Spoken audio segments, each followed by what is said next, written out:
This scope is a very nice scope for those who can't afford or don't want to spend $300-400 on an optic. The glass is very clear and was easy to get zeroed and is holding it well on an RN223. My only complaint with the scope is the included flip-up scope caps. The hinge spring on them is flimsy, but hey, some of the much more expensive optics don't even include caps, so that doesn't really matter, as I will buy some better ones soon. The optic itself is definitely a great value. I was hesitant to how clear the glass would be on such a cheap scope, but I was pleasantly surprised. I would absolutely recommend this scope. Surprisingly nice quality out of the box. The glass is very clear, and the eye relief is perfect for an AR type rifle. It has BDC reticle, but the zeroing is a little strange for it. I will try this on a 223R15 and a 7.62x54R short barrel Mosin. After some use, I'll give a more in-depth review, and I'll do a YouTube video as well, either on Guns with Gauge or Gadgetfix's Everything channels.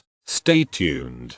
Basically, I threw this scope into the cheapest lever QD scope mount I could find and slapped it onto an M16A4 clone. It zeroed right up after we bore sighted it and held that zero through the 200 rounds I fired that day. Admittedly, the 20 inches guns shoot really smoothly, so the optic didn't take much abuse, but the scope tracked well and didn't over travel after the adjustments were made. Glass was clear and sharp. Turrets were protected by caps and clicked positively. I'm not sure how long it would last on a carbine, but I would have no issue throwing this on a rimfire gun. Just go get used to having a magnified optic. And for the price, it's hard to beat. The first grouping here is 100 yards, second is 200. I have no complaints.